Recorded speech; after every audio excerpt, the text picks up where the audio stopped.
My name is Kinga, and I'll be doing a presentation about Thomas Aquinas and, in particular, one of his works called The Five Ways. To begin his life, Thomas Aquinas was born on January 28, 1225, in Roccasecca, Italy.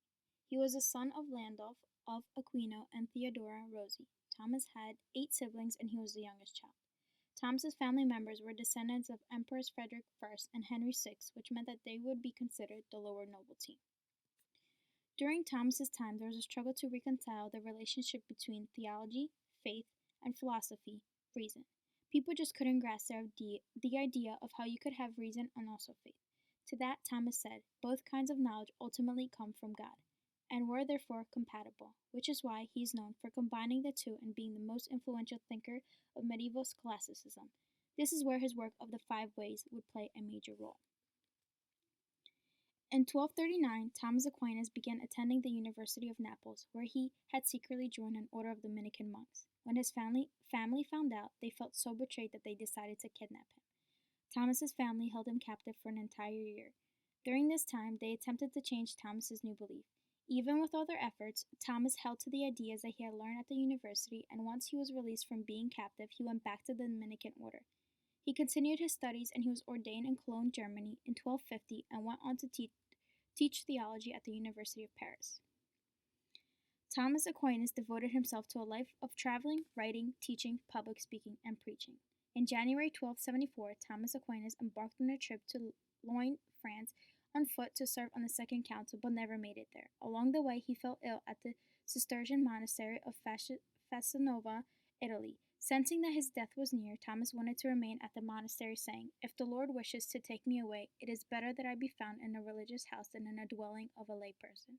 Aquinas died on March 7, 1274, at the Cistercian monastery of Fascinova, Italy. He was canonized by Pope John XXII in 1323.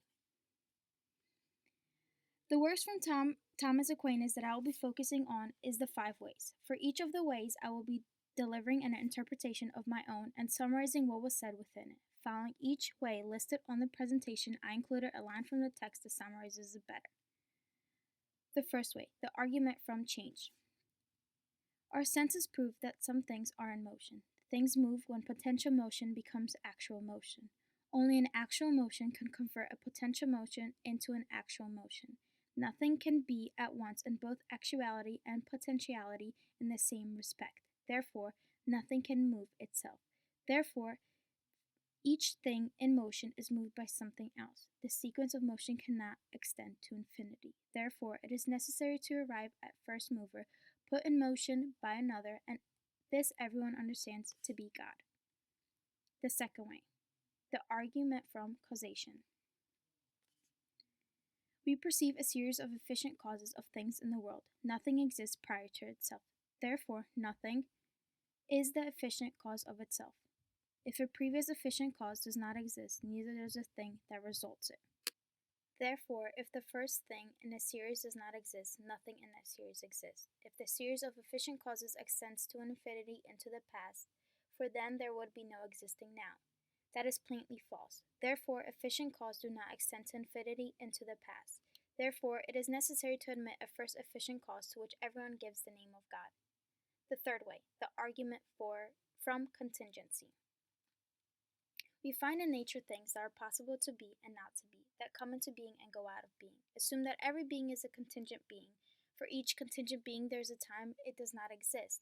It is impossible for these always to exist. Therefore, there could have been a time when no things existed. At that time, there would have been nothing to bring the currently existing contingent beings into existence.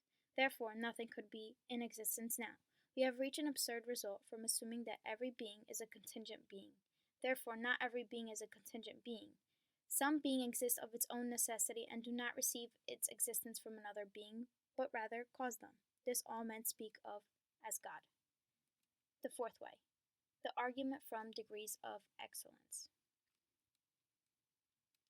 There is a gradation to be found in things. Some are better or some are worse than others. Predications of degree require reference to the uttermost case. The maximum is any genus in the cause of all that genesis. Therefore, there must also be something which to all beings, the cause of their being, goodness, and every other perfection, that is, what we call God. The fifth way, the argument from harmony. We see the natural bodies work towards some goal and do not do so by chance. Most natural things lack knowledge. But as an arrow reaches its target, because it is directed by an archer, what lacks intelligence achieves goal by being directed by something intelligent. Therefore, some intelligence being existed by whom all natural things are directed to their end, and this being we call God. St. Thomas Aquinas introduced a new way of thinking for the individuals, which was reason. He opened up pathways for individuals to have two separate ways of thinking, faith with reason and religion with science.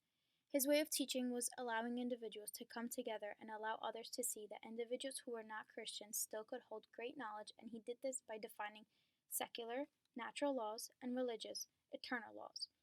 Thomas Aquinas always focused on God and how God works, but he also took into consideration that there are other aspects in the world that might not fall under religious understanding.